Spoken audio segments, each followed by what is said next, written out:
آپ جو بھی ذکر کرتے ہیں، جو بھی دعا کرتے ہیں، جو بھی وظیفہ پڑھتے ہیں، یہ میرے پیارے بھائیوں آپ اللہ پاک کا ترلا کرتے ہیں۔ کیا کرتے ہیں؟ یہ کوئی ذکر دعا کوئی دبدبا نہیں، کوئی آرڈر نہیں، کوئی اللہ کو آپ آرڈر نہیں دیتے۔ کئی بندے ہمیں کہتے ہیں مولانا صاحب میں نے یہ وظیفہ پڑھا تھا، فائدہ تو کوئی نہیں ہوا۔ اور میں کہتا ہوں بھائی آپ نے اللہ کا ترلا مارا تھا، آج ہی انتظاری کی تھی کہ اللہ کو کوئی آرڈر دیا تھا۔ اور بھائی ہم نے ترلا مارنا ہے، بھائی ہم نے مانگنا ہے، وہ دے دے، پھر بھی ہم اس کے در کے بکاری ہیں، مانگت ہیں، سوالی ہیں۔ مل کے بولیں اگر وہ کسی حکمت کے پیش نظر نہ بھی دے تو پھر بھی ہم اس کے در کے سوالی ہیں، بکاری ہیں۔ تو آئیے میرے ساتھ تھوڑا سا مجھے وقت دیجئے، 4 طرح کے اذکار میں آپ کو بتلاتا ہوں، اولاد کے لیے، صحت کے لیے، رزق کے لیے، نظر بد سے بچنے کے لیے، حصول اولاد کے لیے میں آپ کو مجرب ترین وظیفے بتانے لگا ہوں۔ یہ اتنے مجرب ترین وظیفے ہیں کہ میں نے کبھی دعویٰ نہیں کیا، لیکن میں آج دعویٰ کرنے لگا ہوں۔ اللہ تعالیٰ کی زمین پر اس سے زیادہ بیٹی لینے کے لیے، بیٹا لینے کے لیے، اولاد لینے کے لیے، حصول اولاد کے لیے، اس سے بڑے مجرب وظائف اللہ کی زمین پر ہے ہی نہیں۔ کیوں؟ یہ تینوں وظیفے اس لیے مجرب ہیں کہ انبیاء نے تجربہ کیا، یہ وظیفے پڑھے، اللہ تبارک و تعالیٰ نے ان وظائف کی برکت سے ان کو چاند جیسے خوبصورت اور ہیرے جیسے قیمتی اور روشن اللہ پاک نے بیٹے عطا فرمائے۔ ایک آپ نے ذکر پڑھنا ہے حصول اولاد کے لیے۔ اگر آپ کے پاس اولاد ہے تو جن کے پاس نہیں ہے نا، ان کو روکے ٹوکے، بھئی اپنا ایمان برباد نہ کرو، توحید برباد نہ کرو۔ ایک آپ کو بیٹا نہیں ملا، دوسرا آپ نے توحید کا بھی بیڑا غرق کر دیا۔ ان کو یہ وظائف بتلاؤ۔ آج کا یہ درس اگر ریکارڈ ہو رہا ہے، اس کا لنک بھیجو ان کے ہاں۔ حصول اولاد کے لیے بھی آپ نے یہ 3 چیزیں پڑھنی ہیں، میں آپ کو بتا دیتا ہوں۔ پہلی چیز رب ھب لی من الصالحین۔ کیا پڑھنا ہے؟ یہ مجرب وظیفہ ہے، آپ اس کو محبت کے ساتھ پڑھیں، رب ھب لی من الصالحین۔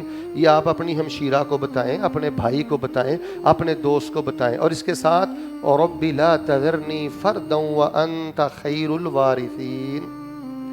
یا اللہ مجھے اکیلا نہ چھوڑنا، بہتر وارث تو ہی عطا کرتا ہے نا۔ رب ھب لی من لدنک ذریۃ طیبہ انک سمیع الدعاء۔ یہ تیسری دعا ہے۔ یہ 3 وظیفے پڑھیں، اور اس کے پڑھنے کا طریقہ کیا ہے؟ 4 طریقے میں آپ کو بتا دیتا ہوں۔ دیکھیں، آپ اچھے سے اچھے ڈاکٹر کے پاس بھی چلے جائیں، اس نے آپ کو دوائی کھانے کا جو طریقہ بتلایا ہے، اگر آپ اس طریقے کے مطابق دوائی نہیں کھائیں گے تو وہ اثر۔ میں ان وظائف کے پڑھنے کے آپ کو بہترین مواقع بتلاتا ہوں۔ ایک موقع پتہ کیا ہے؟ وہ جو قرآن شریف میں آتا ہے نا، ہنالک دعا زکریا ربہ، یہ بڑی کام کی بات ہے۔ یہاں ہنالک بڑے کام کا ہے۔ جب مائی مریم کے پاس انہوں نے بے موسم پھل دیکھے نا، کہ یہ پھل میں نے لا کر نہیں دیے، منڈی سے نہیں آئے، تو جب وہ پھل دیکھے تو ان کا ایمان مچل اٹھا، ان کا ایمان تازہ ہو گیا، دل میں جذبات آ گئے کہ اگر اللہ اس کو بے موسم پھل دے سکتا ہے تو میری بھی اولاد والی عمر گزر چکی ہے، اللہ مجھے بھی بے موسمی اولاد۔ وہاں پھر کہا رب ھب لی من لدنک ذریۃ طیبہ انک۔ جب آپ میرے پیارے بھائیوں کو قدرت کا کرشمہ دیکھ لیں، کوئی ایسا انہونا واقعہ دے، واہ واہ واہ کیا بات ہے جی، ماشاءاللہ، اللہ کی قدرت کا مظہر دیکھ لیں، وہ قبولیت کا وقت ہے۔ کال ملائیں اوپر، مانگیں اس وقت اپنے اللہ سے، وہ غفلت کا وقت نہیں ہے۔ جہاں آپ کوئی قدرت کا کرشمہ دیکھیں، انہونا کام دیکھیں، کوئی کرامت آپ نے اپنی آنکھوں کے سامنے دیکھ لی ہے، ہاتھ اٹھا لیں، کال ملا لیں، اپنے اللہ سے مانگیں۔ اور دوسرا طریقہ، ذکر رحمت ربک عبدہ زکریا اذ نادی ربہ نداء، چپکے سے چھپ کر اپنے اللہ سے مانگیں۔ اس کا ایک معنی یہ ہے تنہائی میں مانگیں۔ یدعوننا رغبا ورہبا، یہ بھائی دیکھیں واللہ، آپ مائنڈ نہ کرنا میری بات کو، میں لوگوں کو دیکھ رہا ہوں کہ بڑے قصوروار ہیں، اللہ آج بھی وہی ہے، آج بھی اللہ 100 سال کی عمر میں بیٹے دیتا ہے، سب کچھ اللہ دیتا ہے، لیکن ہماری توجہ نہیں، ہماری محبت نہیں، مائنڈ نہ کرنا، ہماری تربیت نہیں۔ یدعوننا رغبا ورہبا، اللہ سے پوچھا جائے اللہ تعالیٰ آپ نے یہ بڑھاپے میں زکریا علیہ السلام کو بیٹا کیوں دیا یحییٰ؟ اللہ فرماتے ہیں یدعوننا رغبا ورہبا، وہ کبھی مجھے خوف سے پکارتا تھا اور کبھی مجھے شوق سے پکارتا تھا، اور وہ بڑے خشوع کے ساتھ مجھے پکارتا، ترلا بڑا مارتا تھا، بڑا روتا تھا میرے آگے میرا زکریا۔ پھر فرمایا وَهُوَ قَائِمٌ يُصَلِّي فِي الْمِحْرَابِ، نفل نماز میں اللہ تعالیٰ سے مانگے۔ اس کا میں آپ کو ایک بہترین طریقہ بتا دیتا ہوں، یہ بالخصوص جو بے اولاد بھائی ہیں نا ان کو بتانا، پہلے آپ ثنا پڑھیں، پھر فاتحہ پڑھیں، غیر المغضوب علیہم ولا الضالین، آمین۔ ادھر دیکھنا، رب لا تذرنی فردا وانت خیر الوارثین، رب لا تذرنی فردا وانت خیر ایک دفعہ پڑھیں، 10 دفعہ پڑھیں، 20 دفعہ پڑھیں۔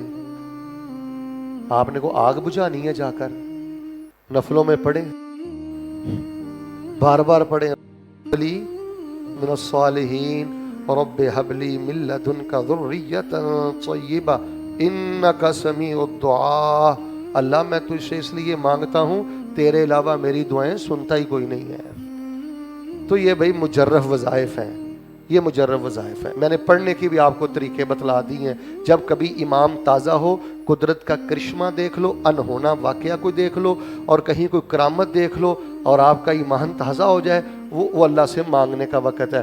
چھپ کر مانگے، دائیں بائیں نہیں دیکھنا۔ میں نے دیکھا کئی بھائیوں کے جیب سے اور ہاتھ سے موبائل ہی سائڈ پہ نہیں جاتا، نہیں، پوری یکسوئی کے ساتھ، جیسے ایک بچہ اپنی ماں کا نہیں ترلا کرتا اور منا لیتا ہے اپنے باپ کو، اپنی ماں کو، یہ آپ نے سٹائل اور انداز رکھنا ہے اپنے اللہ کے ساتھ۔ اور نفل میں کوشش کریں میرے پیارے بھائیوں، نفل نماز میں ایک آیت پڑھنا، بار بار پڑھنا، جھوم جھوم کے پڑھنا، رو رو کے پڑھنا، یہ بھی نبی علیہ السلام کی محبوب سنت ہے۔ لیجئے میں نے حصول اولاد کے لیے آپ کو بتلا دیا، اور اس کو آپ نے بہت زیادہ پڑھنا ہے، وَاذْكُرُوا اللَّهَ كَثِيرًا لَعَلَّكُمْ تفلحون۔ اگر آپ نے ان وظائف کے ذریعے اولاد لینی ہے تو یہ آپ پڑھتے رہیں، نفل نماز میں بھی پڑھتے رہیں، چلتے پھرتے بھی پڑھتے رہیں، رات کو بستر پہ لیٹتے بھی آپ پڑھتے رہیں۔ جتنی انشاءاللہ کثرت ہو جائے گی، اللہ کی رحمت بھی انشاءاللہ اس قدر جلدی آپ پہ ہو جائے گی۔ وَاذْكُرُوا اللَّهَ كَثِيرًا لَعَلَّكُمْ تفلحون۔